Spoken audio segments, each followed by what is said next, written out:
Hello, welcome to our classes. हम लोग class 10 science lesson 2 अम्ल क्षार और लवण के बारे में पढ़ रहे हैं। तो आज हम क्या पढ़ेंगे? लवण के बारे में पढ़ेंगे। लवण किसे कहते हैं? पिछली वीडियो में हमने क्षार के बारे में पढ़ा, तो अम्ल क्षार के बारे में हमने पढ़ लिया है। अब आज क्या पढ़ेंगे? हम लवण के बारे में पढ़ेंगे। लवण किसे बोलते हैं? लवण बोले तो साल्ट। पहले कि अम्ल और क्षार के बीच की अभिक्रिया से जो उदासीन पदार्थ बनता है उसे लवण कहते हैं। क्या होता है? ये अम्ल और क्षार के बीच जो अभिक्रिया होती है उससे ही उदासीन पदार्थ एक बनता है, उसे हम क्या बोलते हैं? लवण कहते हैं। अम्ल और क्षार के बीच अभिक्रिया कराने से अम्ल का हाइड्रोजन जो होता है H+ आयन क्षार में उपस्थित धातु के परमाणु द्वारा विस्थापित हो जाता है। जब पूर्ण रूप से विस्थापित हो जाता है तो क्या बनता है? लवण बनता है। उदाहरण से हम समझ लेते हैं। देखिए उदाहरण में दिया है अम्ल प्लस क्षार अभिक्रिया करके क्या बना रहा है? ये लवण और जल बना रहा है।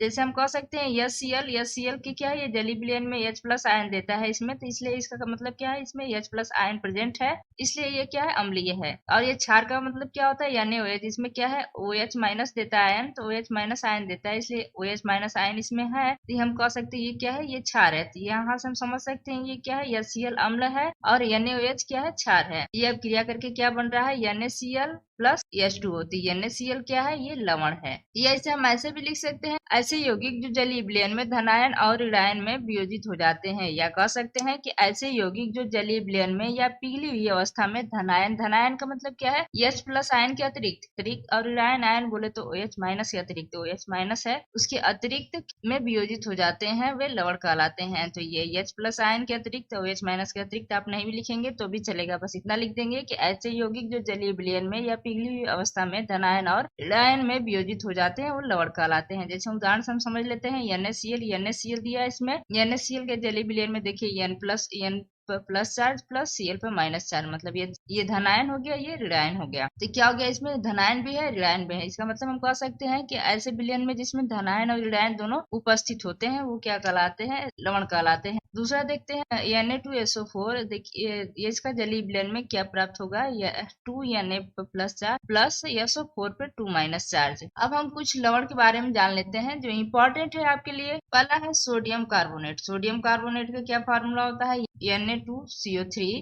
दूसरा है पोटेशियम नाइट्रेट। पोटेशियम नाइट्रेट बोले तो KNO3 है। तीसरा है कॉपर सल्फेट। कॉपर सल्फेट का क्या है? CuSO4। चौथा है सोडियम बाइकार्बोनेट। सोडियम बाइकार्बोनेट का बोले NaHCO3, ये क्या है? Sodium bicarbonate. पांचवा है सोडियम क्लोराइड। सोडियम क्लोराइड का क्या होता है फार्मूला? NaCl से क्या कहते हैं? साधारण नमक। क्या है? ये लवण है। छठवां है पोटेशियम क्लोराइड। पोटेशियम क्लोराइड का क्या है? KCl। सातवां है सोडियम सल्फेट। सोडियम सल्फेट का क्या है? Na2SO4। आठवां है मैग्नीशियम कार्बोनेट। मैग्नीशियम कार्बोनेट क्या है? MgCO3। आप देख रहे हैं जितने भी ये लवण है इसमें कहीं किसी में हाइड्रोजन नहीं है, सिर्फ इसको छोड़ के देखिए इसमें क्या है? एक अलग से हाइड्रोजन दे दिया है। ये क्या यहाँ पे है? हाइड्रोजन। लेकिन क्या है? हमें लवण पता है कि जब पूर्ण रूप से H आयन विस्थापित हो जाते हैं तो क्या होता है? इसमें लवण ये H या OH आयन नहीं होते हैं साधारण लवण में। लेकिन ये क्या है? साधारण लवण में क्या होता है? अभी देखेंगे तो उसमें क्या है? H+ और OH आयन नहीं दिखेंगे। तो आप देखिए किसी में देखिए Na2CO3, इसमें भी H या OH नहीं है। दूसरे में KNO3, इसमें भी HOH नहीं है। फिर इसमें भी CuSO4, इसमें भी H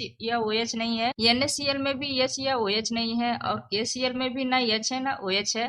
Na2SO4, इसमें भी H और OH नहीं है। तो मैग्नीशियम कार्बोनेट MgCO3, इसमें भी H या OH नहीं है। लेकिन ये सोडियम बाइकार्बोनेट है, इसमें क्या है? H आयन दे दिया है, ये यहाँ पर दिया है NaHCO3। तो ये क्या है? ये लवण के प्रकार में आते हैं। लवण के प्रकार निम्नलिखित प्रकार के लवण के प्रकार में हम पढ़ेंगे। लवण के प्रकार में क्या? अम्लीय, क्षारीय लवण, साधारण लवण। ये एक अम्लीय लवण है। इस अगर H+ आयन इसमें उपस्थित हो तो ये क्या कहलाएगा? अम्लीय लवण। और H या OH आयन कोई नहीं है, ना H है ना OH आयन है, तो क्या कहलाते हैं? ये साधारण लवण कहलाते हैं। तो इसके बारे में हम अगली वीडियो में पढ़ेंगे अच्छे से कि अम्लीय क्षारीय लवण कौन है, साधारण लवण कौन है। Thank you for watching. Please like and subscribe my channel.